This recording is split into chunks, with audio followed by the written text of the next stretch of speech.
Oh, baby.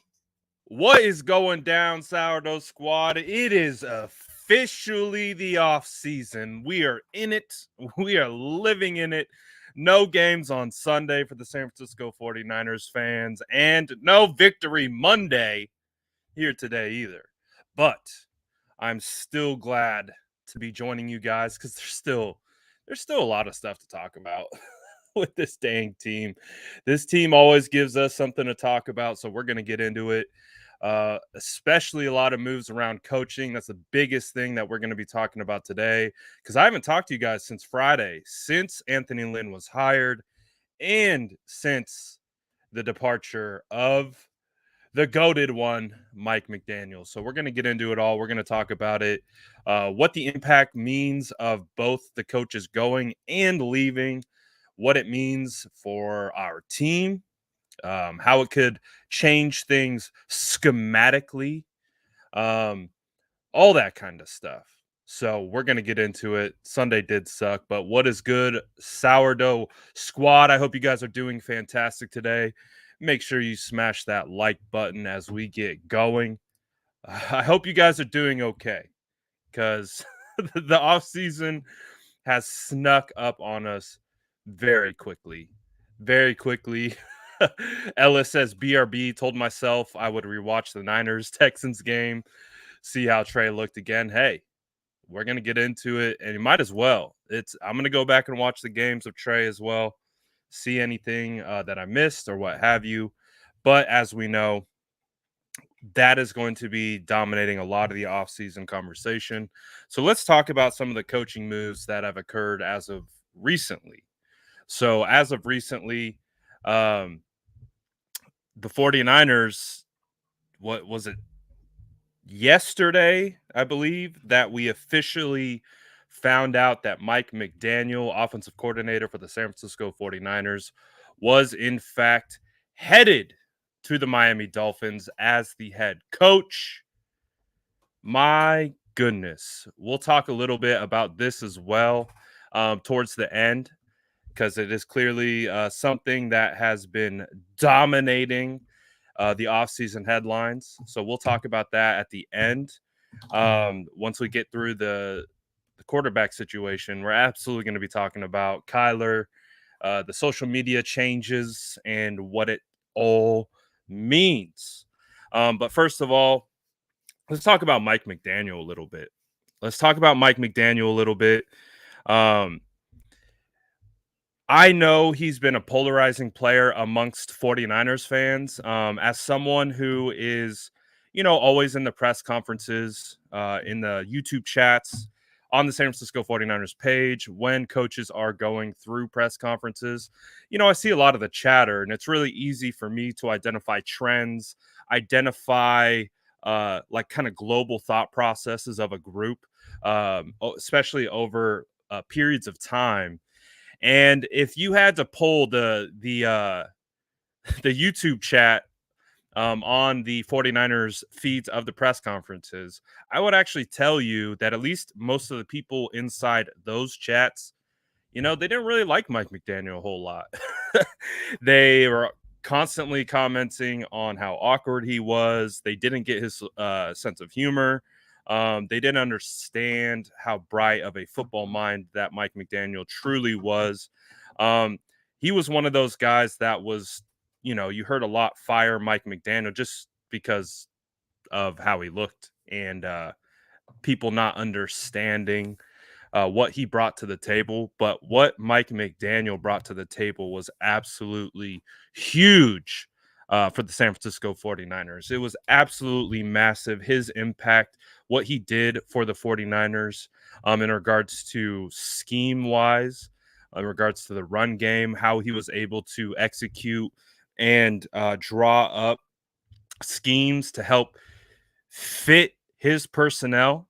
Um, it's gonna be a tough one, man. It is gonna be a tough one. Again, you guys know I'm big offensive line guy, and part of the reason why, there's some real issues with the 49ers offense, getting the ball moving, how to get the run game activated in the beginning of the year. And like Mike, probably with Kyle, but I think it was a lot of Mike had to really get into there and figure out schemes, blocking schemes at that would fit more with the personnel that we have. Because as we've talked about, Daniel Brunskill, um, we've talked about either Tom Compton and Mike McGlinchey. Pass blocking isn't necessarily their go-to ultimate trait. They can do it and they can execute it, but it benefits the offense much more if you're able to get the run game going using run action up front on passes. So it's still run technique up front, but it's just a play action pass or a quick 3-step drop. Mike McDaniel really had to retool the scheme, and that's when we started seeing that Zorro concept a lot. That's when we started to see Juice pulling across the formation, Kittle pulling across the formation, Warner. It could have been Jeff Wilson. When we started to see that, and we started to see them pull Brunskill, that is when we started to see the evolution of the run game that stems from Mike McDaniel and what he was able to implement, execute, one, identify personnel and recognize, hey, Daniel Brunskill, maybe in power situations, just blowing a defensive tackle off the line of scrimmage like Kenny Clark or, any one of these other interior defensive linemen, maybe not his best strong suit, but Brunskill's very good at pulling. He's very good in space. He's very good at getting to the second level. He's very good being able to read blocks in real time, kick them out, roll them. He's very good at that. So then they started to utilize that much, much more. And then we started to see that outside zone concept where you get the pullers, you get all that stuff, man. It was a lot of fun. Shout out the Sourdough Squad dropping in. It's good to see you guys on this Monday. But essentially, what I'm talking about is just the importance of Mike McDaniel, what he did from the run game. What's good, stepson? What's good, people? Let's go. Um, just the importance overall that Mike McDaniel brought to the offense, the scheme. So there's a lot of people that really had a hard time quantifying what he did, how he did it. Um, just really didn't get it because again, you see Kyle Shanahan, you see him as the offensive architect, you see him as the guy who's drawing it up, developing it, implementing it. But I really believe, a lot of that, especially in the run game, came down to Mike McDaniel. Came down to Mike McDaniel, what he was able to do. He's going to be missed, guys. He's going to be missed. Again, I'm just wanting to put proper context onto Mike, what he meant to this team, because I know there's a lot of people out there that don't really understand, and that's okay. It's absolutely okay. But there, I do want to put some importance on him as he's heading out the door to take the job with Miami. Um, Mike McDaniel was a good coach. He's very smart. If you've ever heard him speak about football, you know instantly that he is a good football coach. Well, I think one of my favorite things about Mike and the way I've heard him speak from a philosophical standpoint, he really cares about the players. He really cares about the players. He really cares about their input into the scheme. He talks about like there are a lot of coaches where it's my way or the highway, right? We've heard that before. Maybe you've experienced that before. Um, but he was very explicit when talking about I want players to have ownership in the scheme. I know that if they have ownership, I know if they understand what we're doing, that will just make them buy in one step more, make them feel a part of the process rather than being shoved into the process. So I think there's a lot of things that Mike McDaniel did, not only from a scheme perspective, but from my understanding, he was kind of like Kyle Shanahan's project manager in the sense of, Kyle is a high level guy. Kyle's going to say, I want it to look like this, or I want to see this and do X, X, Y, and Z. And I think McDaniel was an executor. I think Mike McDaniel would go out and just execute it, do it. And he's been doing that with Kyle Shanahan for a long time. So the stuff that's day to day that you don't want to think about and you just want to get into a rhythm and move through, that is going to be affected, I think, with McDaniel heading to the Dolphins. So it's not only that, it's what he brings from a scheme perspective, what he brings just from a gel glue perspective, especially being a conduit between the rest of the coaches, rest of the offensive staff, all that kind of stuff. Mike McDaniel. I personally loved him, and I've been talking about Mike McDaniel all year and defending Mike McDaniel all year. I really didn't anticipate him getting a head coaching job after his first full year as an OC. But again, if you dive into that tape and you look at what Mike, and you guys know I'm big into offensive line, I'm big into run schemes, blocking schemes, much more so than route concepts and coverages. I'm a trench guy. And so it's easy to see for me where Mike McDaniel's importance was in the run game. And the reason why we saw the run game evolve the way it did got to tip your cap to Mike McDaniel. So he is going to be a big loss for the 49ers. But even though, right, even though the 49ers did lose Mike McDaniel to Miami, right? The 49ers added a different coach, and this actually happened, I think, right after we had got off alive on Friday.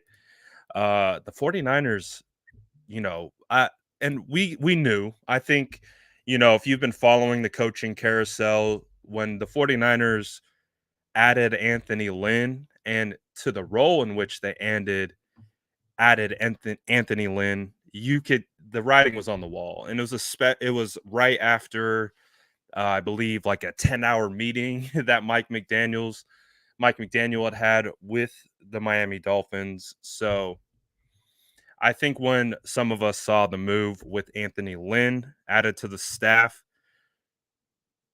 the writing was on the wall. So, however, I really like what Anthony Lynn brings to the table. I don't know if it's going to be apples to apples. I don't know if Anthony Lynn is going to exactly come in and do exactly what Mike McDaniel did. I think they're going to be a lot different, to be honest with you. But one of the things that's really cool about Anthony Lynn is he does specialize in the run game. He's a former running back, so he knows what he wants out of his offensive linemen. He knows what he wants out of his running backs. He knows what he wants out of his blockers. And with all the experience that he brings to the table, he's going to be a great fit. When he was the head coach with the Los Angeles, at the time, San Diego Chargers, from 2017 to 2020, I swear every year that Anthony Lynn was the head coach of the Chargers were my dark horse Super Bowl team. Now, they had a lot of really good players, Keenan Allen, Phillip Rivers, Antonio Gates was still doing his thing. They had a lot of good talent, but one of the reasons why they were my dark horse team every year is because I believed in Anthony Lynn. I felt like he was a good locker room guy. I felt like he was a great jail guy. The players respected him, and they had the talent around the team to go far. Now, they never made it all the way. But I would say that his time with the Chargers, you could go and look back and you could really see like those things. He's a jail guy. The players respect him. He's a motivator. And I like that type of stuff. And if there's anything that we've learned about the San Francisco 49ers in 2021, is they respect people who respect people, So that's what I'm excited about. Sir Juju's like, Lynn is about to turn Sermon into a beast. And I think that's a good point. I do. I think that's a good point. I think Trey Sermon, I really like the way, Kyle Shanahan talked about his coaching tree, especially in the way that they closed out the end of the year interviews. When he was talking about Bobby Turner, He said one of the reasons why he loves Bobby Turner is because of just how like how hard he works his guys. Like out of any position group, running backs might get worked the most and, have the most demanded of them from their coach. And so this, I think, opportunity now, and Bobby Turner is a great coach, man. He's a great coach. But hey, maybe Bobby Turner, maybe Trey Sermon, they just didn't gel. And maybe that, we talk about what happened with Brandon Ayuk quite a bit, right? Um, maybe how some of the techniques, not everyone learns the same way. Not everyone's motivated by the same type of speak, coaching, what have you. So who knows? Maybe that could be it. Maybe Lynn is a fresh pair of eyes. Lynn, in that time, in which Lynn was running the Chargers, guess who his running back was? His running back was Melvin Gordon. And if you look at Melvin Gordon and you know anything about Melvin Gordon, current running back for the Broncos, he actually runs kind of similar to Trey Sermon.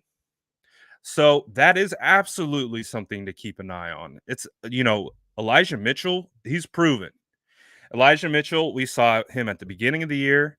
We got to see him go through an entire year and watch the evolution process of a young rookie 6th-round pick being thrown in and seeing the growth that happened as a result. And with the growth, we were able to see Mitchell turn into one of the better young running backs in the league. But don't forget about Trey Sermon. Don't forget about Trey Sermon. We know this offense likes to use multiple backs, multiple running backs. So I agree. No, I agree with this 100%. I agree with Gammon. This is true. Plot twist. Turner calls the rotation at RB. 100%. Doesn't mean that another set of eyes and perception can help develop someone. But I do agree with that. Bobby Turner is going to put out who he thinks is best. And that's what he did. Maybe a new fresh set of eyes, new set of perspective, and a new voice can be enough to help someone move forward. Again, we've all been in our own situations where you've had a manager or something. Maybe it doesn't work out that great. Maybe you guys just don't vibe.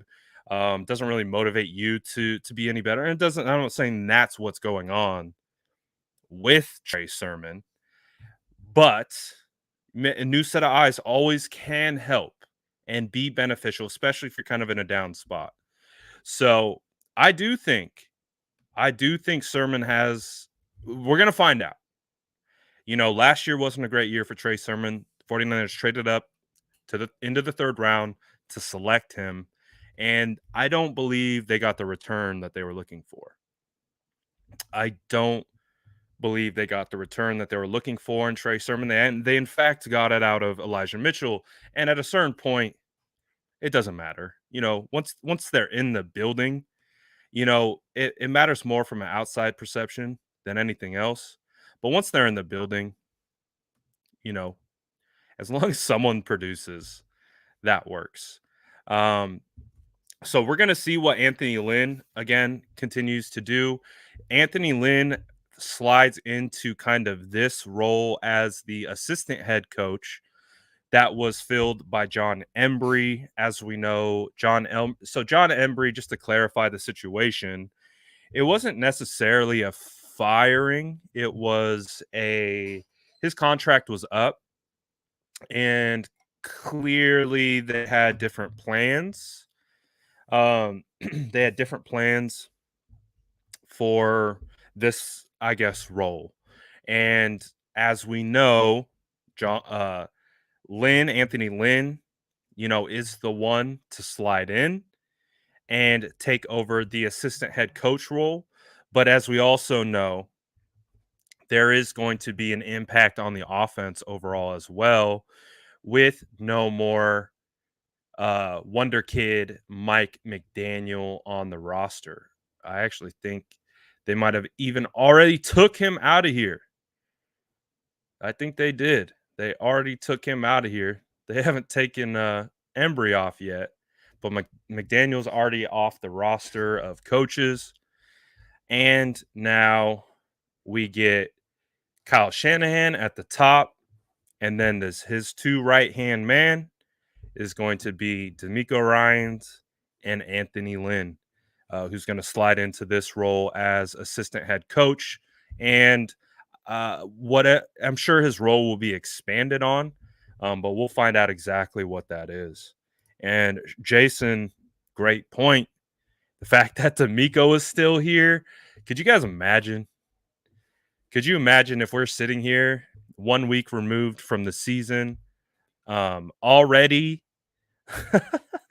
already like we're a week into the off season and we have no defensive coordinator and no offensive coordinator. Like, now clearly Kyle Shanahan is the ultimate play caller, offensive coordinator, if you will. But there's so many levels to this. So happy. So happy that DeMeco Ryans stayed. And I think we can also rally together and say no, DeMeco Ryans slander will be accepted in 2022. That's just how it is. You know what I mean? So if you're the Sourdough Squad, you know the vibes. We don't slander people that mean a lot to our organization. So DeMeco Ryans is slander free around these parts as far as I'm concerned, because he said, I'm coming back. So shout out Miko, man. Like, you want to win over a fan base? That's a good way to do it. Let's go. Gotta love it. Got to love it. Joshua says, we only slander the same old sorry ass Rams. Facts. Facts. That's really who gets the true slander around here. That's really who gets the true slander around here. But again, what we're talking about is we're talking about the overarching coaching, staff, the way things are going to be changing. Clearly, Mike McDaniel, huge loss. Huge loss. And again, it's a lot of people. Now, I'm not saying like you guys, I'm not talking to you, but there's a lot of 49er fans, and a lot of them just didn't give this man the proper respect that he deserved until he started going viral. Until he started going viral amongst other fan bases. And then they're like, yeah, well, that fan base likes him. Or actually, now all these fan bases like him. Actually, now all these fan bases want him to be his head coach. Actually, he's not so bad. So sometimes take a step back. Don't say to fire everyone. And just enjoy the ride. Because sometimes you don't know how good you got it until it's gone. Mike McDaniel, perfect example of how good you had it until he was gone. I blame the viral videos. I'm blaming the viral videos. That's what got him out of here. Gammon says 49ers DB coach needs more credit. Let's see who that is. So we got Daniel Bullock's safeties. Let's see. We have let's see who has cornerbacks. Well, we got defensive pass game specialist Bobby Slowick. I don't see a quarterbacks coach on here. So, hey, and we know there's still some hiring to do. There's a lot of moves still coming. So we aren't officially there. But this is kind of where we're at this point. And we know DeMeco, he's linebackers coach. They have Johnny Holland, another great linebackers coach. I don't know. Who we giving the I don't know. I don't see a cornerback coach on here. So we'll see. We'll see. But yes, shout out to the growth of Ambry Thomas. It was very nice. I agree with Sean. Sean says, I still think Lynn will be a solid pickup and will help to improve and develop. I agree. And I love that Kyle respects him. I love that Kyle respects him.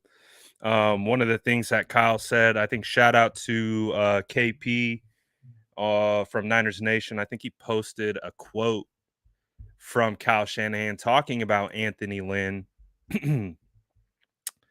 and just had nothing but great things to say. That was like 2018. Just talking about, because as we know, Anthony Lynn actually played for Mike Shanahan, which means, and Kyle went on to say, you know, Anthony Lynn was one of Mike Shanahan's favorite players. With Kyle said Lynn was one of his favorite people that he'd ever been around. So I like it. I really like it. I like it a lot. I like the move. I think, understanding the circumstances of us losing Mike McDaniel, I do like the fact that we were able to get Anthony Lynn in the building. I do. I like it. Well, and now that you've kind of heard my spiel, do you guys like to pick? We got about 180 people in here. That's enough for a good polling of the chat. Do you guys like the move? Do you guys like that we were able to, at the very least, replace Mike McDaniel with a former head coach, a guy who's been in the league for a long time, commands a lot of respect? Are you guys happy with that move? Or did you want to see something else? Maybe, I don't know who else is out there, but a Bill O'Brien coming in. So far, Samuel says, yes, I like the move. Jesus, all about it. Big Sean says, love the move. Brian, love getting Lynn. Thumbs up. Definitely. He's a run specialist too. Exactly. He fits. With what we're looking for. Sue, love the move. I love it too. Diego says, should have kept Embry, but Lynn is a good pickup. Yeah, I mean, we got to figure. I don't really know what's going on with that. I assume he didn't want to go to a reduced role. Again, his contract was up, right? And they weren't going to retain him as assistant head coach, where I'm sure a lot of his salary came from. So it was a reduction of salary and a reduction of responsibility. I'm sure if you've been in a work environment, if your boss did that to you, or you were up for like maybe a contract extension and they're like, yeah, we're going to give you a contract deduction. And you're like, I'll probably go somewhere else then. It's just it's the nature of the business. But Jason says, happy with Lynn. By default, yes. Love the move. Bill O'Brien. Yeah, hell yeah, solid. Jason says, I'm really excited to see Lynn come in and see what he's about with our running back room. Hell yeah. I'm very excited about that. What does this mean? You picked a broken hip quarterback for the NFL. Sorry, but you need help. I don't know what that means. Aloha Smitty says Lynn is an A+ ad. We got Love the Move from Melvin. 187 liking it. What I don't like about this. Oh, here we go. Here's some good commentary from Sir Juju. Says, what I don't like about Coach Lynn is when he's up in points, he lets off the gas. Hope being with the Niners will change that. Other than that, love the move for sure. Obviously, the 49er fans know all too well about letting up the gas. But hey, everyone isn't going to stay stagnant, right? You either getting better or you're getting worse. So hopefully that's the case. Hopefully they get better. Bryant says undecided, and that's fair. We don't know, right? We don't know. A lot of people didn't know what Mike McDaniel did, so that's fair. That's fair. Uh, Eric Eric Bieniemy didn't get the head coaching job in New Orleans. He did it. Who did? Get rid of Rich, bring him in as well. Did they give it to Dennis Allen? Did that just come through? Did he get the job? Breaking news. Yeah, he did. Breaking news. Perfect. Perfect timing, Shefty. Perfect timing, Shefty. From Adam Schefter, Saints have informed their defensive coordinator, Dennis Allen, that they are hiring him as the next head coach. So, Dennis Visor Allen, former head coach of the Raiders, gets the Saints job. So there's another. I mean, I get that hiring. He's been in the building. He's been in the building for like 3 years. He's been a head coach before. I understand it. It's not the I get that move. I don't think it's that crazy. I don't think it's as crazy as the move that the Texans made. The Texans, man, the Texans are going through it. They are back to being a poverty franchise. They were getting out of it there with DeAndre, and they were getting out of it there a little bit with Deshaun, but nah, they're right back. They had Arian Foster's going at one point. Oh man, they had a shot. Shout out to Gray Fox. Look at you, my boy. Let's go. Shout out Gray Fox, the homie. He says, "Hey, Brad, just wanted to show my appreciation of the work you do with this channel. I don't have social media, so I miss a lot of 49er stuff here and there. But since I sub to you, I get to see all that. And thank you for that. You're the GOAT." Gray Fox, my guy, trying to make me cry here. Whew, I appreciate that, man. I really do. I'm glad. I'm glad that this platform can help you keep informed on the San Francisco 49ers, because that is our literal ultimate goal, is to just talk and share news, notes, and whatever we feel is going on with this team. So shout out Gray Fox, Sourdough Squad legend. I appreciate you, man. That really, really does mean a lot, especially as we're heading into the off season. Your boy's gonna be grinding. But I shout out to Gray Fox, man. I really do appreciate that.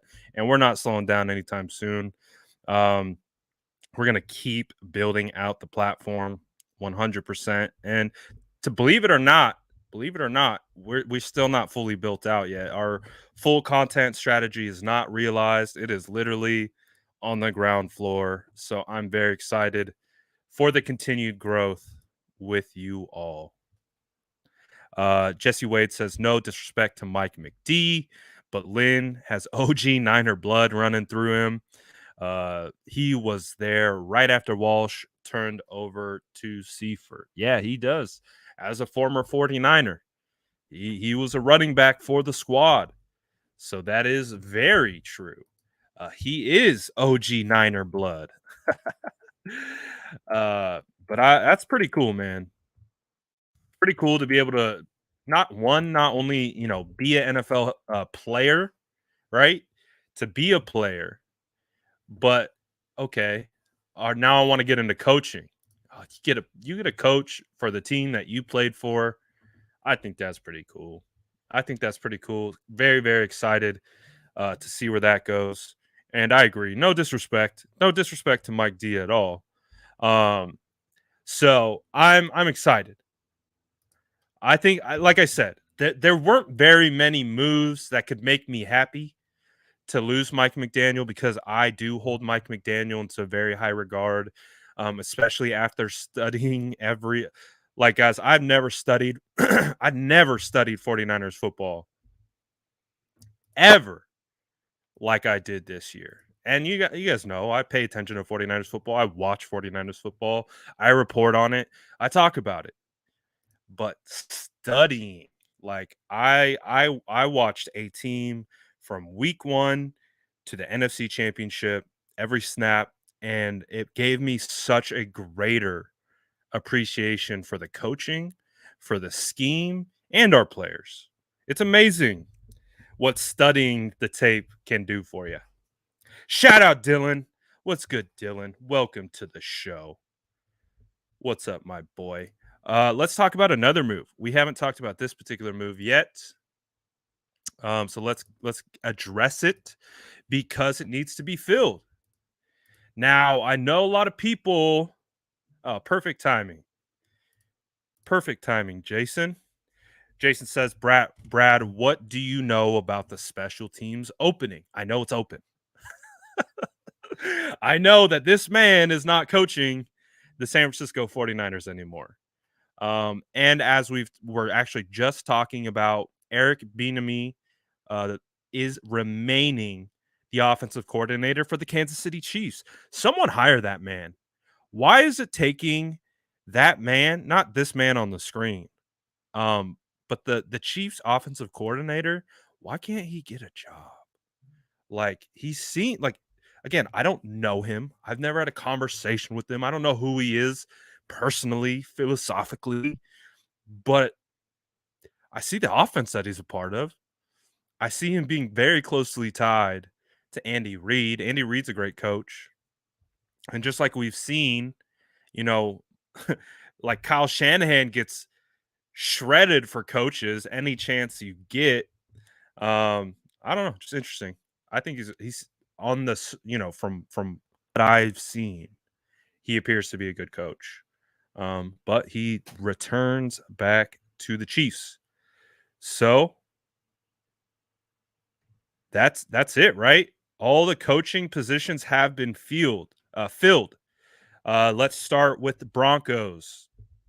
Let me get that out the way. Then we'll talk about special teams here in a second. Broncos have hired Nathaniel Hackett as their head coach. He was from the Packers. So again, we're keeping tabs on player movement. For me, I would say that Aaron Rodgers landing on the Broncos could be a real possibility. I like that move. The Bears signed Matt Eberflus. I like it because he's a former offensive lineman, so I like his vibe already.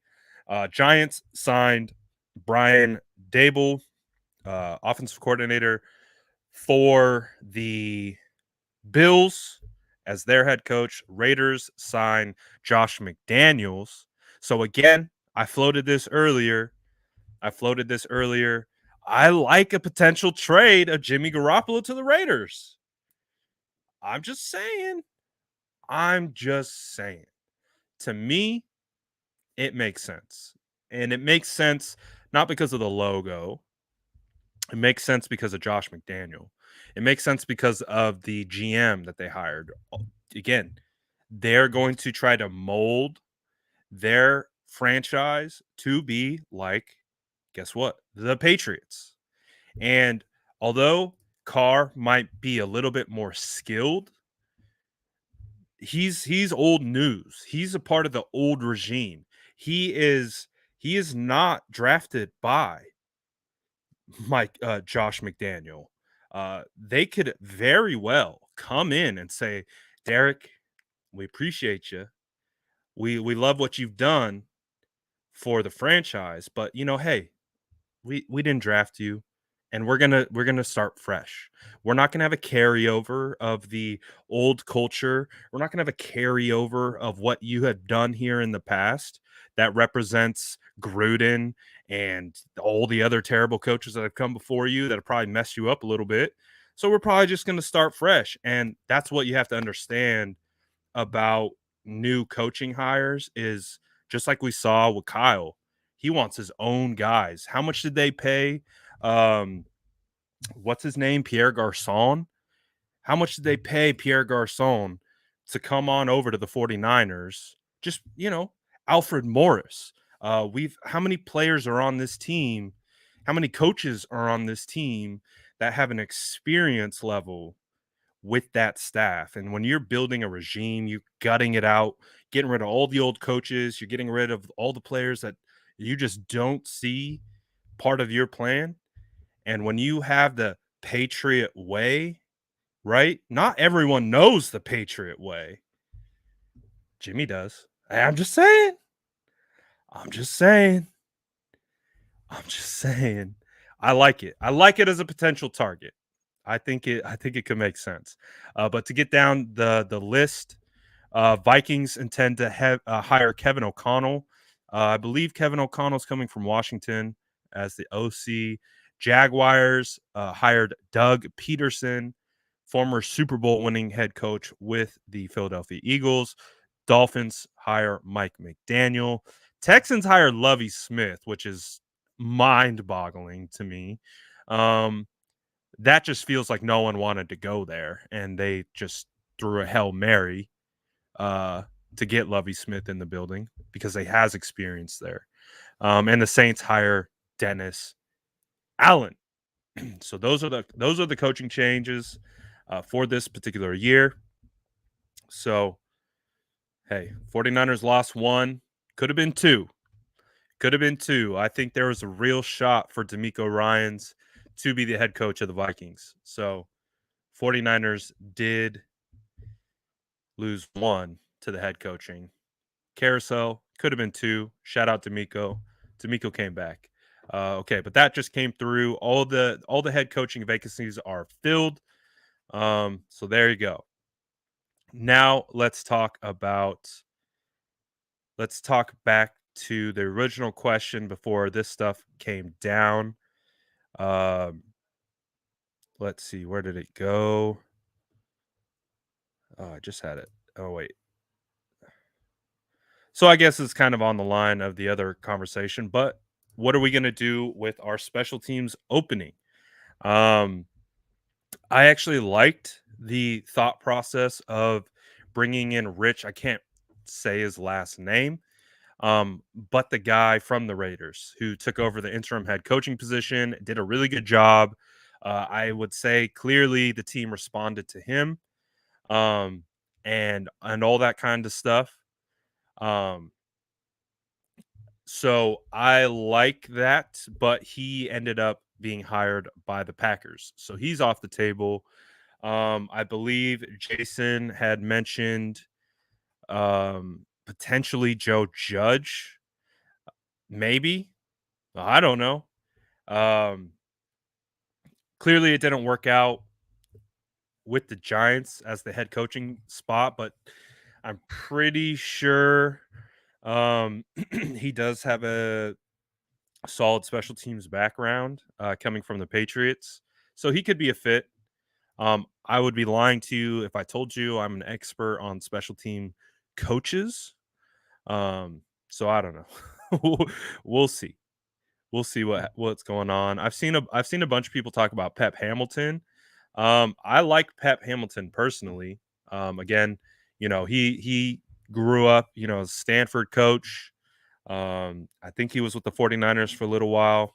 He's made his way around the league. I wouldn't mind having Pep around, but we'll see. I don't know exactly what his role would be with the team, but I would not be opposed to Pep. I like Pep personally. Um, so we'll see. We'll see what happens. Um, but that's pretty much. It really does feel like our kind of the coaching carousel, and everything that was surrounding it has kind of fallen into place. The clearly the 49ers still have some moves to make. We're going to find out. We're going to see elevations and or different movement, I think, inside at the lower level coaching spots. Again, we lost two assistant O-line coaches. Offensive line is going to be huge this season with the potential retirement of Alex Mack, the potential of allowing Laken Tomlinson to walk, the potential of allowing Daniel Brunskill to walk. maybe no Tom Compton coming back, and an injured Mike McGlinchey. So the offensive line is going to be a priority this year, ladies and gentlemen. It's going to be a priority from a scouting perspective. It's going to be a priority from a free agency perspective. It's going to be a priority from a coaching perspective. What coaches are they going to bring in to help assist? I mean, we have one of the better offensive line coaches, in my opinion. Uh, Chris Furster, I believe is how to say it. I think has been a great job. I think he's done a great job. Um, Sean saying Brad for assistant O line coach. I will be assistant to the assistant O line evaluator. I would like that. I'll be assistant to the assistant offensive line scout. I'd like that. I'd like that role.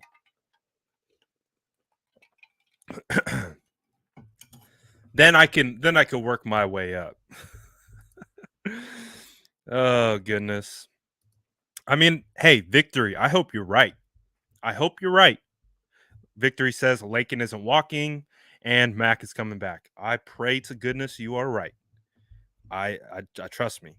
Those two things, the opposite, are not outcomes that I'm looking for. So I hope that we're in the same boat in that regard. Again, we've heard Trent Williams talk about Lakin Tomlinson, his importance, and he spoke to about Lakin Tomlinson in a very specific way. And then Lakin spoke to the media in a very specific way. So, hey, we've been doing this thing long enough. We've been wearing that tinfoil hat for quite some time that we kind of understand what certain things mean when and how they are said. So it's something that we are on the lookout for. And with Mac, he said it himself. He's still evaluating if he will return this year. So we're going to find out. But I hope that they're both back because, like I said, could be a lot of changes coming to the offensive line, which means potentially a lot of changes coming back to the offense. Because what did we talk about at the beginning of the show? We talked about this man and his importance to the run game and his importance to finding a scheme that worked and fit around the type of personnel we had. There was a reason that 90% of the time Daniel Brunskill was pulling to the left and it wasn't Lakin Tomlinson pulling to the right. And I love Lakin, but I will say he isn't the best puller. He's capable. He's not like he can't do it. But when it comes to if I had to grade one better than the other, Daniel Brunskill is a much better puller than Lakin Tomlinson, which I would say falls in the trend of why they ran basically Brunskill pulling to the left about 80% more than they had Lakin pull to the right and run the same concepts to the right. So he was a big part of that, finding out and identifying what they're good at, what they're not good at, and then building a scheme to fit. Now the 49ers have a new offensive line. They have a new coach, coaching staff. All right, what's that going to look like? What's that going to look like? We know what they want to do, but what is it going to look like? Hey, man. Mike, hey, shout out Mike McDaniel. Shout out Mike McDaniel. I get this is what he gets judged on the most. This is what he gets judged on the most. His looks. But little I didn't know this, but this guy's a minority. I didn't know that. He's a minority. So that means that the 49ers get 2 third-round picks. They get one this year and they get one next year. So then that means the 49ers, yeah, they lost Mike McDaniel. They got 2 third-round draft picks. Third-round draft picks, those are valuable. Dak Prescott was a 4th-round draft pick. Russell Wilson was a 3rd-round draft pick. Keenan Allen was a 4th-round draft pick. George Kittle was a 5th-round draft pick. Hey, those picks are valuable. Those picks are valuable. So the 49ers got one additional third round draft pick this year, and then they got an additional third rounder next year. So the 49ers actually have two third round picks this year as a result of this minority coaching stipulation. One from Robert Salt. They got one from Robert Sala, and now they have an additional one from Mike McDaniel.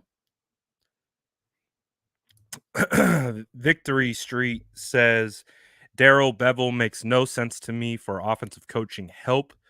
He was strong for Russ early in his career. Yeah, I don't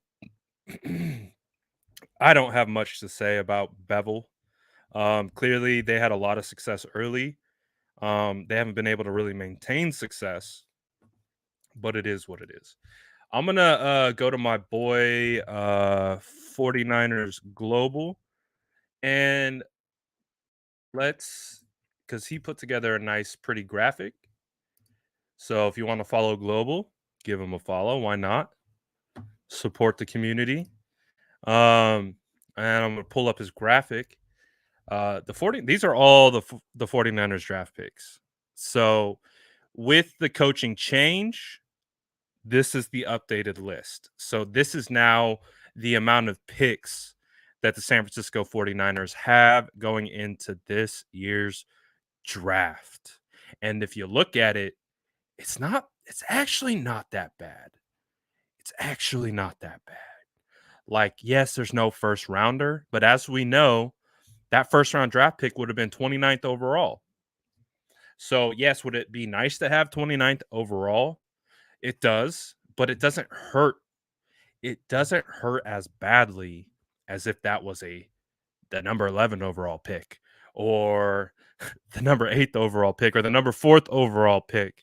Thank goodness that the 49ers were able to not only win games, but they were able to get into the postseason and go as far as they went to ensure that that first round that they traded was not a blue chip, top 8, top 5 draft pick for the Miami Dolphins. Um, who the 49ers orchestrated the trade as a three-way trade between Miami and Philly and the 49ers to allow the 49ers to move from 12 to 6. So that's nice. That's really, really nice. Also, so this is how it breaks out. The 49ers will be picking 61st overall, right? So it's not great, but things could be so much worse because now we're going to start getting into, well, the 49ers now have ammo to move. And we've seen this team. They like to move. They will go up and get someone, Brandon Ayuk. They will drop back if they need to. So they're not shy about moving. And now they have the compensation to do so. So that's really nice. That is really nice. Dylan doesn't like the fact that it's the 61st. But hey, like I said, the 49ers want to move up, they can do it. And you can see here, second round pick, 61st overall. The third rounder that they own is the 93rd overall. So as of right now, two picks, top 100. I don't know if this additional third round compensatory pick that they got for Mike McDaniel will fall into the top 100. I would imagine it would fall right outside the top 100, but it's a good spot. It is a good spot. Being around that 100 level, you can find a lot of really, really good players, especially around that level. You can find players that might have maybe a character concern, maybe an injury concern, and or just, production concern, but have high level traits, high level attributes that can be very stout players around that 100 range. So again, Quinn Miners went around that range. Like, there's a lot of good players that are selected in that range that become starters. So it's a good spot. I like it. I still like it for that compensatory pick. Now the 49ers have a fourth round pick, the 132nd overall. They have a 5th round, 171st, 6th round pick, 186. So I didn't know this. So this is a perfect example of an escalator in a deal. When it was originally reported that the 49ers traded Jonas Griffith, they traded him for a 7th, but you can see right now it's a 6th because Jonas ended up being a full-time starter for the Broncos and actually one of their better linebackers. If you guys followed the channel while I was covering training camp, this was a guy that I talked about all the time. I talked about Jonas Griffith all the time, how the 49ers needed to figure out how to keep that man on this roster because he reminded me a lot of Fred Warner from a developmental standpoint. So, oh, whatever. They traded him. Jonas Griffith goes to Denver, has a fantastic year one with Denver, and that elevated our compensation from a 7th to a 6th. So, okay, we don't have Jonas, but at least he netted us a 6th round pick, which is really good when you consider he was an undrafted free agent. So the fact that the 49ers turned an undrafted free agent after being on the roster for 1 year, turned him into a 6th round pick, that's pretty good return on investment, if you ask me. I would have liked Jonas around, but still, still, that is a great return on investment. The 49, oof, this one hurts. This one hurts. The 49ers got a 7th round pick for Solomon Thomas. It's a compensatory 7th rounder for Solomon going to the Raiders, signing with the Raiders. Clearly, when you pick a guy number 3 overall, you you don't want to be seeing a 7th round compensatory pick in return. Now that's not a good ROI. We just talked about the ROI on Jonas Griffith and how that's fantastic. Like if you're a general manager and you're like, hey, we turned an undrafted free agent into a 6th round pick. Okay, that's a win. Oh, but we turned the number 3 overall pick into a 7th round compensatory pick. Ooh, owie.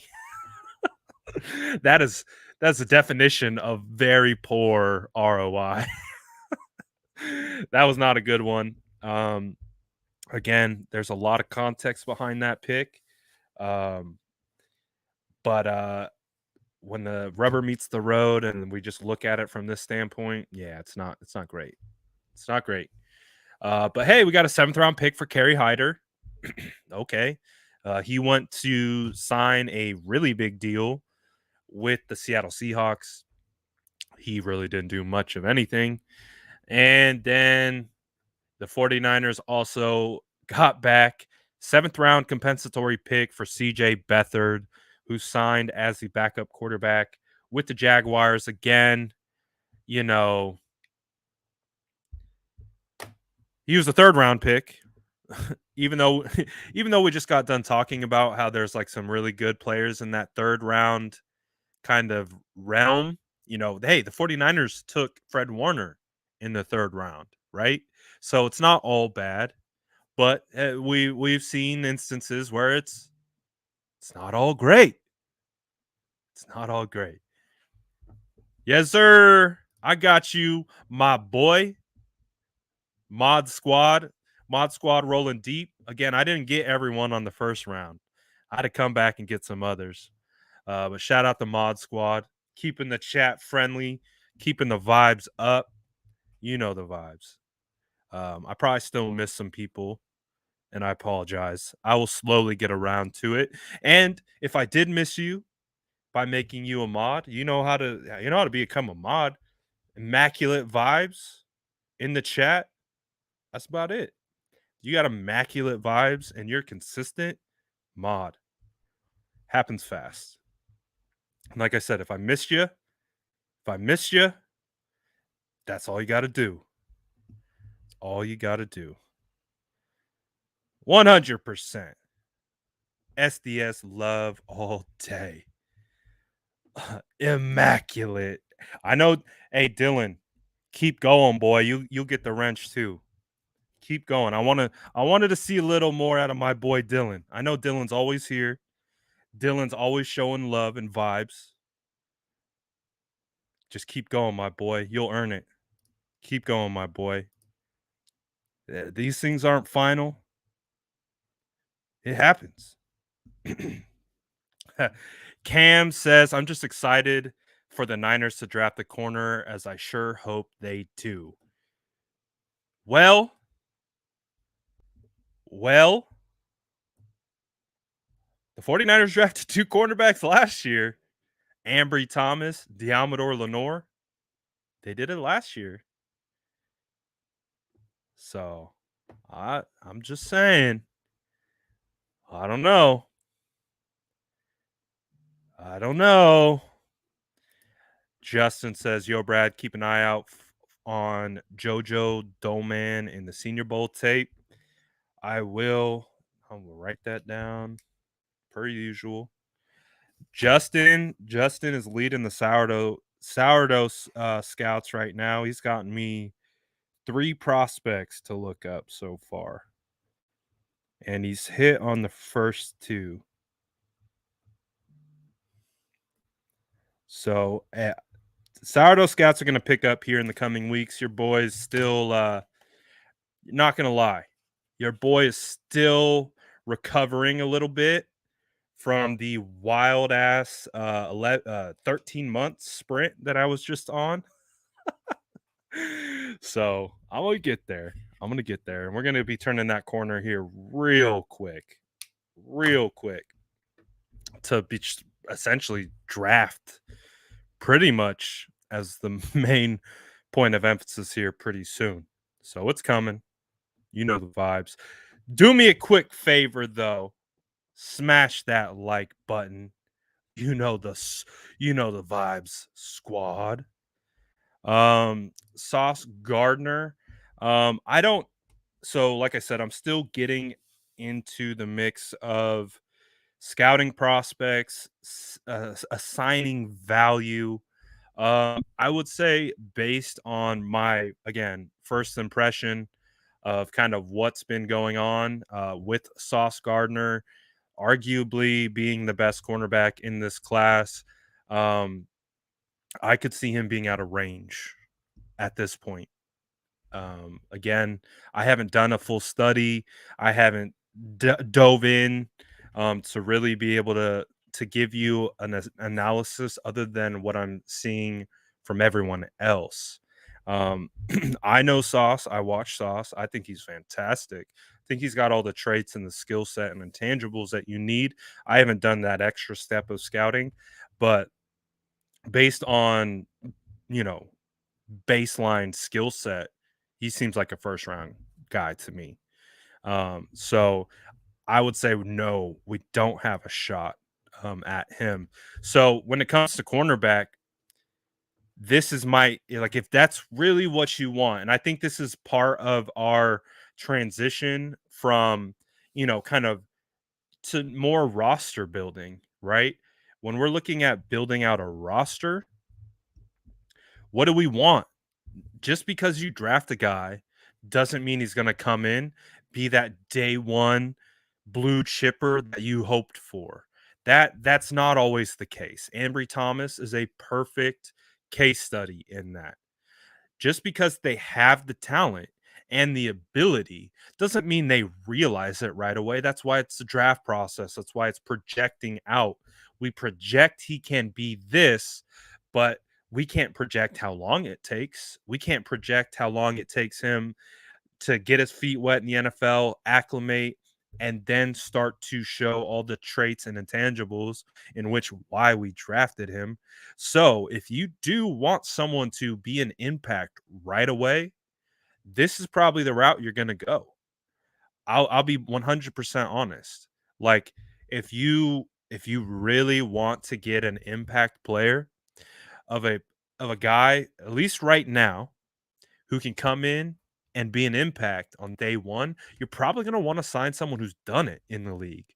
You're going to probably want to find someone who's actually had a level of success, and you don't want to worry about, is he going to develop like we think he's going to develop, because it's why they call the draft the crapshoot. You never know until you really got the guy in your building and you start to see him interact, how he vibes with the locker room, how he vibes with the coaching. Then again, Trey Sermon has a lot of talent as a running back, but something wasn't working there. So you if you want someone to come in and compete right away, you're probably going to want to look at a veteran. Probably going to want to look at a veteran. And I know 49er fans are hot and heavy for cornerbacks. Hot and heavy. Like that is the position. And I'll poll you guys right now. Let's find out. We got about 200 people in here. Let's poll the sourdough squad. And let's just do one. Just do one. One option. What would you consider your number one positional need for the San Francisco 49ers? One position, not two, not three, not four, not LeBron. No, one. Highest that you would say. What is the numero uno positional need for the San Francisco 49ers? And I want to see what you guys say in the chat. I know you guys are very knowledgeable. You know what you're talking about. Based on what I've seen from the rest of the fan base, feels like cornerback is what I keep getting. But I want to see what the squad thinks. Sean says free agent corner, draft a safety. I like that. I like that. And again, I'm going to speak this into existence. I'm going to start speaking this into existence. Give me a Jimmy G trade. Give me that Jimmy G trade to the Raiders for a second round draft pick, and give me the second year safety Trevon Moehrig. Do it. Do it. 49ers could have drafted his ass last year. Get him. Get him back. Trevon Moehrig, baller. Shout out Jordan Elliott for putting me on him last draft season. When we started watching the tape, oh my goodness. Another safety. I want Trevon, man. Give me Moehrig. Come on, Raiders. Give me a second rounder and Trevon Moehrig. I'll be happy, man. Victory says corner. New Apollo says right guard, which could be very true. QB, apparently no faith in Trey. Dave says lockdown corner is number one priority for the San Francisco 49ers this offseason. From a positional standpoint, we got an offensive guard. I agree. It's right up there. I think offensive line is clearly going to be a big point of emphasis for me. I think the offensive line, personally, is going to be the biggest one, especially if they're not returning. There's four pieces that have question marks on them, and that out of a unit that carries five, it's kind of scary. Defensive back, Josh is saying safety, right guard, defensive back. If not O-line, then cornerback, O-line. We got defensive backs, depth in all positions. Again, that was one of the main point of emphasis is that I spoke about last year in training camp. Defensive back depth. They just didn't have it. They just didn't have it last year. They just didn't. They need it this year, and we saw how it could be a problem. Dylan says, I was thinking corner, but low-key O-line. Defensive back, center, right tackle, O-line, cornerback for sure. Interior offensive line, right cornerback, interior offensive line. And Dylan, to be clear, this is part of who we, re-sign. It's part of the same philosophy. Like, because clearly it does matter if we extend Lakin, Alex Mack comes back, we give Brunskill a nice little deal, then the questions aren't as glaring as before. But where are we trending? Right tackle, right guard, field goal kicker who can also kick off. Jason says got to be corner or safety man. Big physical corner that can play cover 3. Lockdown corner. Sign a vet outside corner. Draft Jalen Petrie for nickel. I'm not tripping. I'm not tripping. Like I said, the Raiders would trade for Jimmy G because they want to build their culture a certain way. If you guys haven't noticed, Jimmy Garoppolo, big culture guy, arguably a bigger culture guy than a bigger performance guy. But cultures have to battle.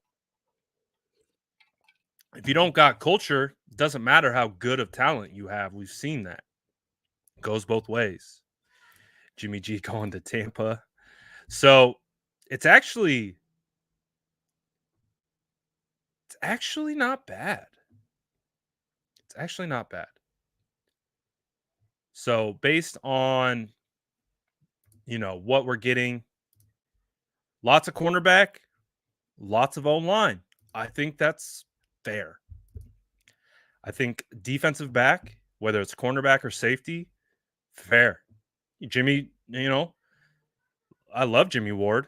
I think Jimmy Ward has absolutely proven to be an insanely valuable piece for the 49ers. But he's getting long in the tooth. Hold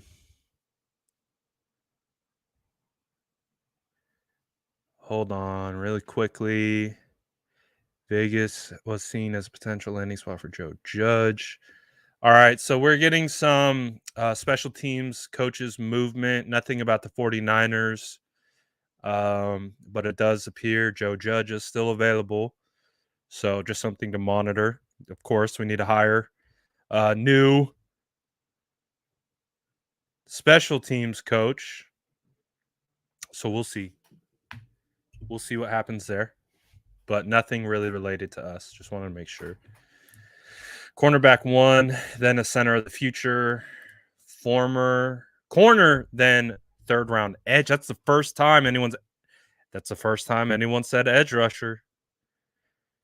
First time cornerback draft I'm guessing a day 1 starter offensive line. Let's see, offensive line. Backup quarterback after Jimmy G gets traded. That's absolutely going to be a position that we're looking for. Who's going to come in and back up Jimmy Garoppolo when it's all said and done? So, yeah. I think we're all kind of vibing the same. Exactly. So many hard decisions on the roster this year. So many. And a lot are going to kind of revolve around Jimmy Garoppolo, his return. Will he be back? He's clearly not going to be back. But when will the contract be moved? All things to monitor. All things to monitor. I'm hot and heavy on edge. I've realized I'm kind of like the 49ers. I used to get mad. I don't know about you guys. I used to get kind of mad sometimes when the 49ers were drafting Eric Armstead, DeForest Buckner. Like, it just felt like they were constantly grabbing defensive linemen in the first round. That's honestly something that I've gotten way past. I understand it now from a roster construction building standpoint. I can't sit here and come on this channel and say, "Oh, you win in the trenches," and then disregard every time the 49ers drafted a defensive player, in that same vein, because I think we understand um, that this team is dead set on building a defensive line rotation that is constantly not only stopping the run, but constantly getting pressure on the quarterback. Because as we've seen, you get pressure on the quarterback. Well, guess what? It allows your defensive backs to not have to cover as long. It allows more turnover worthy plays to occur.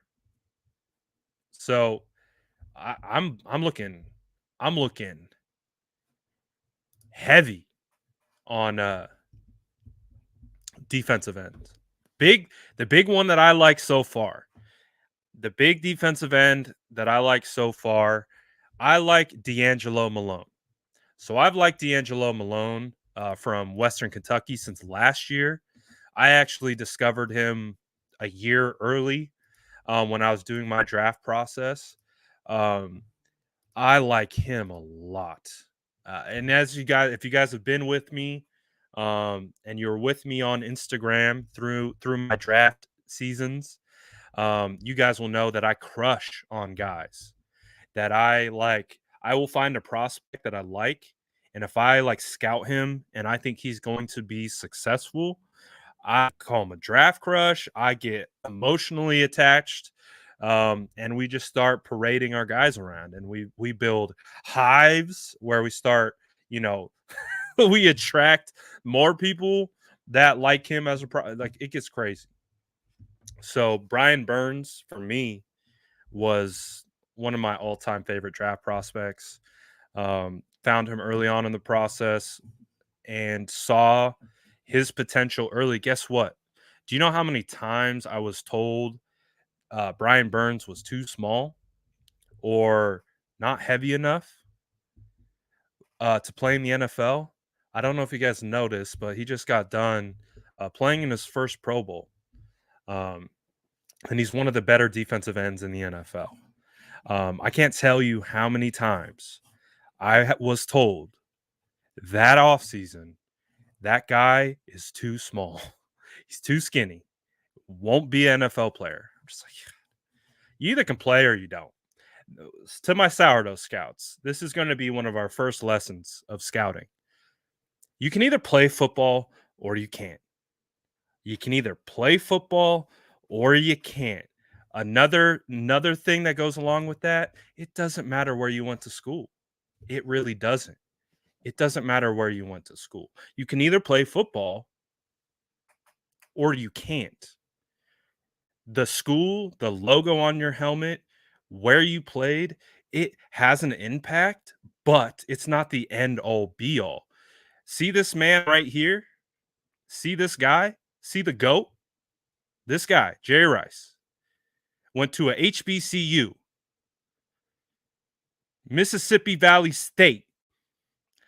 Do you think they're worried about where he went to school and the level of play that he had? Again, you can either play football or you can't. You're either built to play or you can't. I've talked about it a million times. This mentality is why you miss on prospects. This mentality gets you fired as a general manager, as a scout. If you can't read between the lines as a scout and this is how you scout, you're not going to last very long. You're not going to last very long. It's just not how it works. It's just not how it works. You can find talent anywhere. You just have to be able to find it. Darius Leonard came from D2, was a second round draft pick out of D2. Like, you either can play or you can't. Again, Brandon Ayuk, JUCO kid. I'm just saying, man. I'm just saying. Khalil Mack went to Buffalo. Exactly. That's just bad marketing. It's just bad marketing. You're right. It's just bad marketing. Oh man, what a fun day it's been. What's a fun day it's been. So again, sourdough scouts, one of the first rules. You can either play or you can't. Don't diminish a prospect because of where he played school, what level he played school at. You can either identify that a kid can play or he can't. That's what it comes down to. Just saying. The number 3 overall pick came out of FCS. Our quarterback, Trey Lance, who would be hands down not only the best quarterback prospect in this class, he would be selected number 1 overall if he were to come out this year. That guy, Trey Lance, he played in the FCS. He didn't even play, he played D1 AA. He didn't play D1. So again, the size arguments, the school arguments, those things don't vibe with me. I don't use those like as a precursor to are you going to be good or are you going to be bad? We've seen plenty of uh national champions be ass in the NFL. Just saying. You either can play or you can't. It's important to understand. And just saying. Just saying. Yep. That lineman, that's Quinn. That's the homie. Quinn Miners was my first I think it was my first YouTube interview.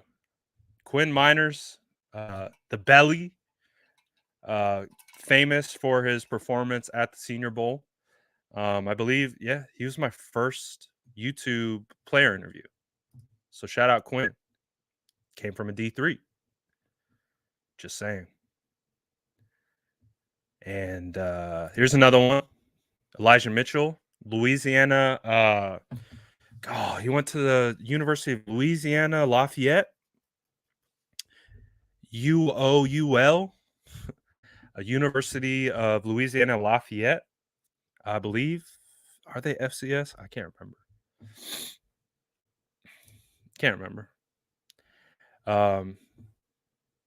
Yeah, there you go. Louisiana, Lafayette. I don't remember if it's FCS or not. But again, don't scout the school. Don't scout the school, scout the player. Scouting the school will get you in trouble. Don't scout the school, scout the player. Every time. Every time. Every time. Every time. And this is true. D1 schools simply have more exposure, but just like I talk about community college, not school isn't for everyone. D1 implies you have good grades. D1 implies, hey, like you went to a good high school. You went to a big high school. Again, my high school that I went to, we had athletes. Like we played in the toughest division in California, De La Salle, San Ramon, all of them, Cal High, at least in the North Bay. We played in the toughest division in the North Bay. And, while all the other schools are getting D1 athletes, our coaching staff at the time they didn't do that. They didn't do the recruiting thing. They didn't send our tape to coaches. They didn't they didn't give us the exposure. So we didn't have guys go D1 just because our coaching staff didn't help. So you can be in a situation like that. So again, we don't scout the school. We scout the prospect. But yeah, lots of fun. I can't wait, man. I'm getting so excited to talk about the draft. What the hell? I'm very excited to talk about the draft. Very excited to talk about the scouting process, what we look for, what we don't look for. Very excited. And that was a great. The Jedi says, I scout the conference. Hey, if you're going to start scouting the SEC, there's probably a good chance you're going to land on an NFL player. That's a truth. There's a good chance. Hey, you scout the SEC, you're probably going to land on an NFL player more often than not, but it's not the end all be all, right? It's not the rule. It's not the rule. So it is what it is. JC says, that's the biggest misconception that you touched on the other day. I went to high school with a dude that ran a 4.3 40 and had 3 straight runs of 99 yards, 98 yards, 82 yards, and clocked Olympic track speed. Sheesh. That's big. But yeah, lots of stuff going on, lots of moving parts. Clearly the Pro Bowl is over with. No more Pro Bowl. Hopefully that is the same next year. I don't want the Pro Bowl next year. I would love for them to be in the Super Bowl, obviously. How did Carson Wentz turn out? He showed up as the number 2 overall pick, and then led his team in a MVP caliber year into the playoffs before tearing his ACL in one of the final games in what would have been an MVP caliber year. So, to your point, that's more on the coaching staff for developing the player and the injury after he came out of North Dakota. It's not necessarily an indictment on the school because he did have success in the NFL and early. And a lot because of his talent. So yeah, excited to get into the scouting process, excited to actually start breaking down prospects with you guys. Oh, someone wanted to talk about the Kyler thing, right? Someone had mentioned that earlier with Kyler Murray. Hell, I can bring it up.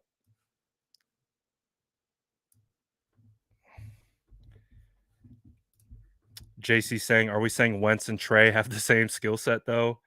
I always think that was weird too. Yeah, just like how everyone was like, oh, well, Justin Fields went to Ohio State. So there's no way a quarterback can come out of Ohio State because look at their past. Look at their past. They haven't had a quarterback and come out of the Ohio State that's done anything. So why can that happen now? That's just not how. It's just silly takes. But it's okay. We understand how it works. All right. So people wanted to talk about Kyler a little bit. He's in division, so I guess it counts.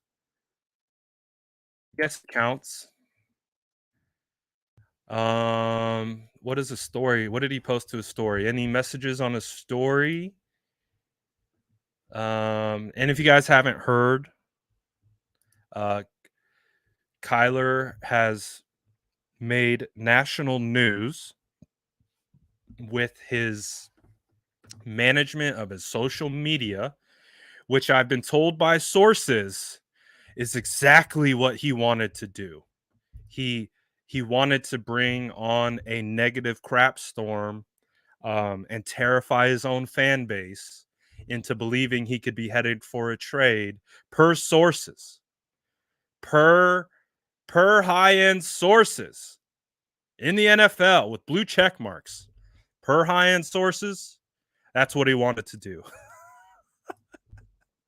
And if that's what he wanted to do, he's successful at it. Comments on this post have been limited.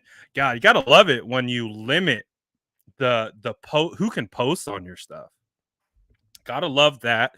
Good strategy, great marketing strategy. Doesn't signal any type of issue. Not at all. Nothing to be worried about, people. It's just marketing strategy. It's just a marketing strategy to remove anything Arizona Cardinals related. It's just a marketing strategy. Then look, it's working, guys. It's working. We're talking about it. I got it pulled up on the screen. Shout out whoever's running this dude's marketing campaign and marketing teams because they won. They're successful. Because look, now 49er page is talking about Kyler Murray. Great job, marketing team. Great job. You did such a fantastic job. Mission accomplished. But one of the reasons why this has become a national story is because he got rid of everything Cardinals related. Hey, guess what? Uh, news flash to the marketing team. You can send a message, to a organization through social media, which is probably what you did here. Probably what you're going for, really wanting to show the Arizona Cardinals, hey, it's time to put the checkbook down, fill in the amount that we want, and sign it. That's what that means. But in the same time, in the same breath, you can absolutely alienate your fan base, which is exactly what they did. So, hey, I know Arizona Cardinals fans. I know guys who run Arizona Cardinals accounts. They're not happy. This isn't if this was a marketing plan to draw more eyes, I could think of a lot more creative strategy that would do it in a good way, and not piss off the fan base that supports you, buys your jerseys, and now are terrified that the savior of their franchise could be out the door. But great strategy. Someone give his marketing team a raise. They not only sent a message to the front office that, hey, we need to get paid, but we also did a good job of alienating anyone who supported him. So good job. Mission accomplished per sources on Twitter. Mission accomplished. Great job. Good work, guys. That team should get around their big table and like, hey, our marketing plan was a success. We pissed off everyone who supports Kyler and the organization at the same time. Two two birds with one rock. That's what we call it in those marketing meetings. The good old two bird one rock strategy. We wanted to piss off two subsets of demographic in this process. Great job.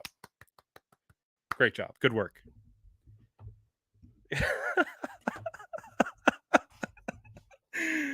Oh my goodness. What a time to be alive. What a time to be alive. A lot of marketing experts out there, apparently. Myself included, want to be marketing expert. But again, the reason why everyone's talking about it, and they're not talking about it in a positive light. Typically, marketing strategies, you're cultivating good PR, you're cultivating good energy and good response. That's typically how marketing works. But hey, there's guerrilla marketing. There's definitely different types of marketing strategies. It's not just one. It's not just one strategy, right? That would be silly. Um, but clearly, hey, we got Oklahoma Kyler and we got Pro Bowl Kyler. You can't even see a logo. You can't even see where is the Arizona. No Arizona logo. Oh, two-time Pro Bowler. Grateful and appreciative to everyone who made this week a special one. What about the team that you got a Pro Bowl with? Is shout out to them? Oh no, you just erased any existence from their page. Got it. Marketing. Marketing. Good job. Great job. Great marketing strategy. It worked. Because hey, I'm talking about it, right? So it worked. Per sauces. Per sauces, it worked. What a dummy. Oh, Ellis says Jimmy Garoppolo and a third pick for a first. What do you think? Hey, I wouldn't mind it. If you could get a first round pick for Jimmy Garoppolo and you include a third round compensatory pick that you didn't have before, that works for me. That works for me. I like it. Baby Yoda acting up. So again, two things can be true here. And I've been a part of a strategy to get a player paid. Um I've done that marketing strategy actually. I've actually executed it and executed it to the highest degree. Um, when when the front office is in the middle of a contract negotiation with a player and the front office has to tell the player and his representation to communicate to his family to stop using a hashtag to get said player signed, I think that means that is the definition of a successful uh, contract negotiation marketing campaign done very well, executed it beautifully. But hey, not everyone has access to that, so that's okay. So they're gonna assume things. It's fine. It's fine. But that happens. Trust me, this happens. Trying to persuade public persuasion, things like that, it's gonna happen, especially when two sides are locked in. Again, there is a situation at play where the people who are involved in paying players don't actually get along with like the agents and the player. Like they're meant to be on opposite sides. They're meant to claw and scrape to meet in the middle. It's not pretty. And it really reminds you that this is a business.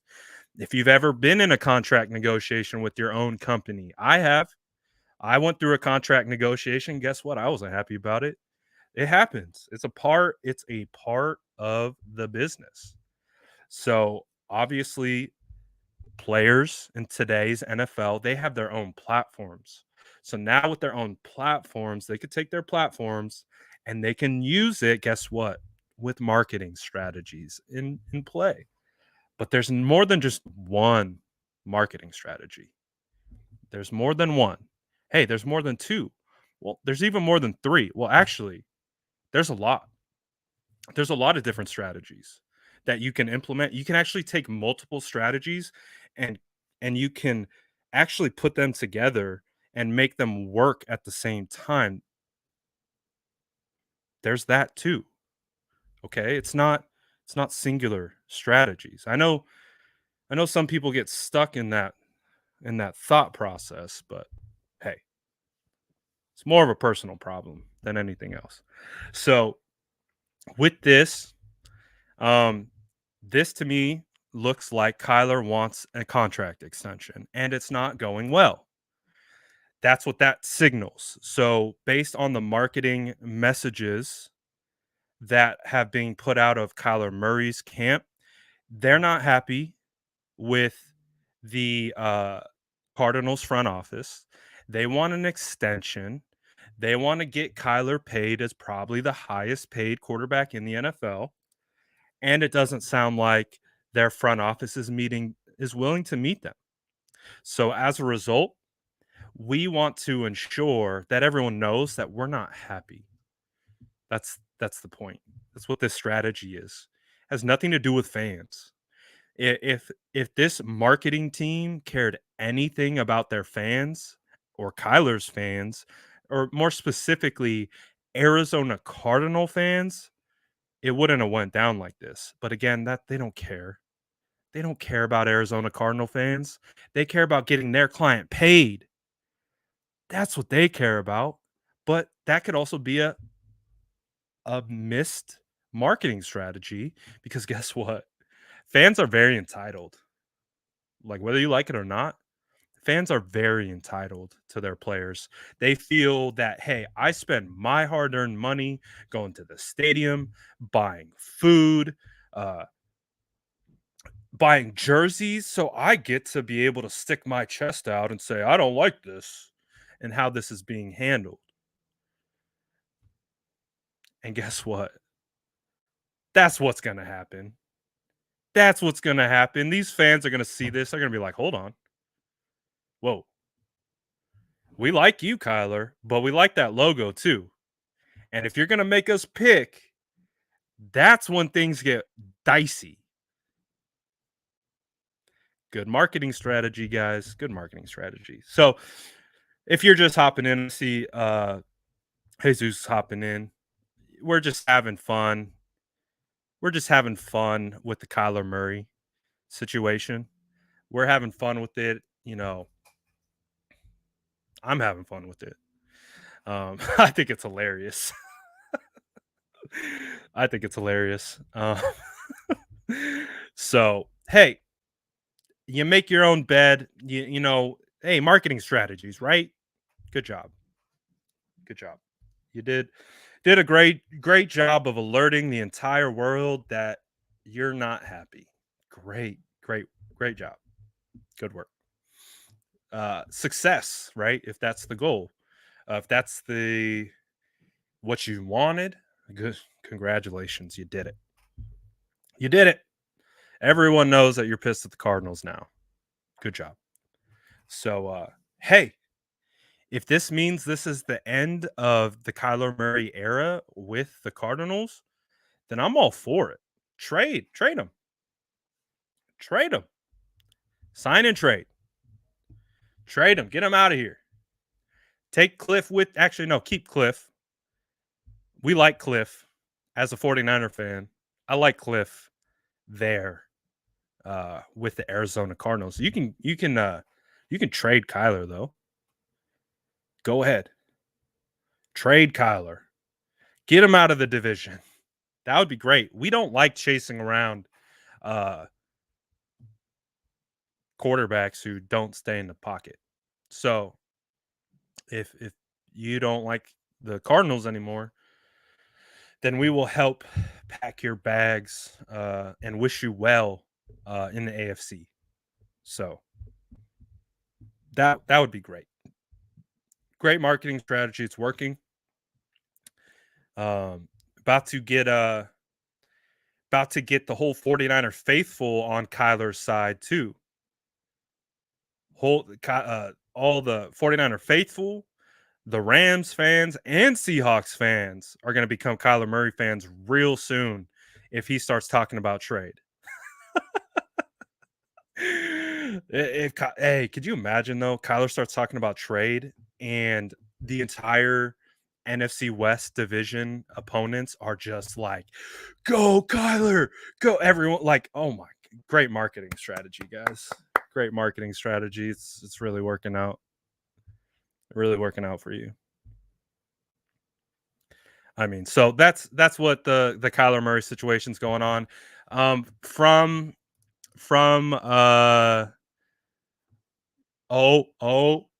Kyler follows Kittle, Trent Williams, and Trey Sermon and Sherfield. Kyler to the 49ers confirmed. Confirmed. No, but what I've heard from some other Arizona Cardinals accounts is that he's never followed the Cardinals. So whatever. He's never, so there wasn't really an unfollowing, but there was a clear cleaning of his page. So it is what it is. Great marketing strategy. Worked really well. Worked well. Good job. So we're off the rails at this point. We're off the rails. We are, I think once it gets past about like an hour 20, once it gets past like about an hour 20 on these lives, like it's just, hold on. Who knows what we're going to be talking about at this point. But I'm having a blast, man. I mean, 49ers giving me something to talk about. The Cardinals are giving me something to talk about. So I love it. And the chat, 100%. This chat, like I'm over here roasting Kyler and his marketing team, and you guys are not skipping a beat. And that's why the Sourdough Squad is fantastic. The chat is absolutely undefeated. Um, that's the best. SD Brad equals marketing young Padawan. No, I'm not. Hey, I don't know anything about marketing, guys. I really don't. Um, I'm just a guy who fell upon roughly 200,000 followers across all my platforms that I built from the ground up. But I don't know marketing very well. I'll be honest with you. What's marketing mean? What is it? I don't know. I think it means like sell things, right? I don't know.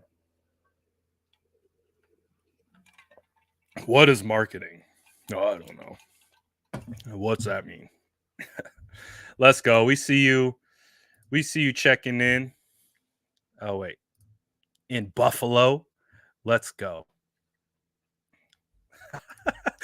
Brad, just a simple guy trying to make his way in the galaxy. Hey man, I'm just doing my thing. You know me. I don't need no one.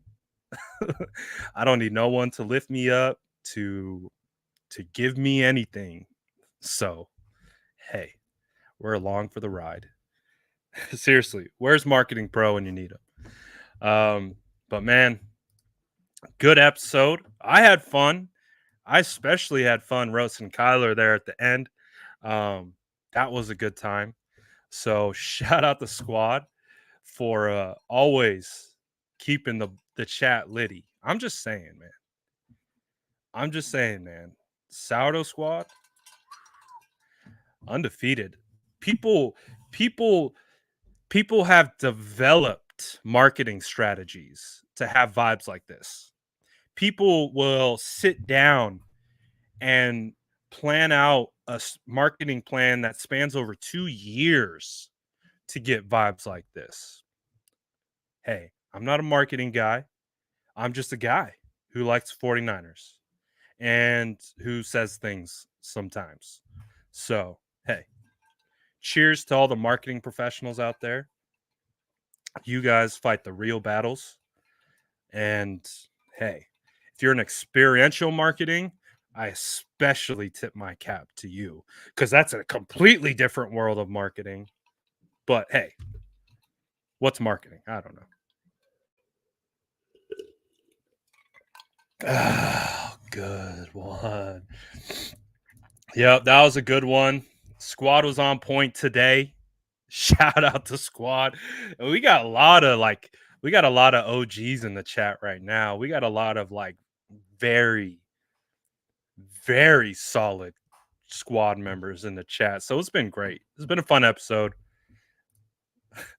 Again, roasting Kyler Murray any day of the week just makes me happy.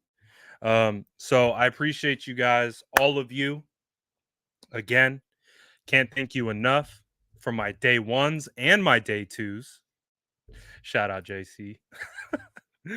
Appreciate you guys, man. I really do. Again, chats today was on fire. So give yourself a round of applause. SDS squad balled today in the chat. We talk about performances. I have good performances some days. I have performances where not that great. But today, the Sourdough Squad, great day. Great freaking day. Dylan, I'll give you a cookie, my boy. I got you a cookie and I got you a medal. Because you probably in this thing the entire time. Oh no. Justin says, I've got COVID and this is best I've felt all day. I hope you feel better, my boy. Hopefully not too serious. Hopefully that thing clears up here pretty soon. But glad we could give you some good times in the process. Shout out the squad, man. I appreciate you guys. Really, really do. A lot of fun today.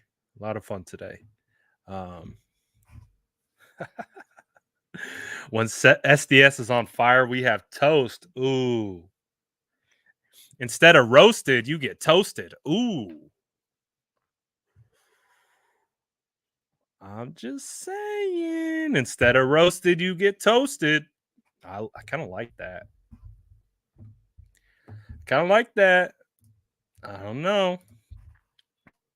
Albright still salty. That boy been salty for a decade.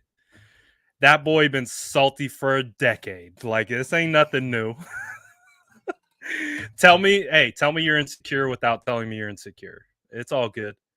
We know how to identify traits. That's what we do here. We identify traits. That's what we do here. Oh, that's what we do here. Bro, vibes here are insane. The good energy is abundant with y'all. It's a Monday. Everyone feeling okay? We're feeling good. We're toasting. We're toasting dudes.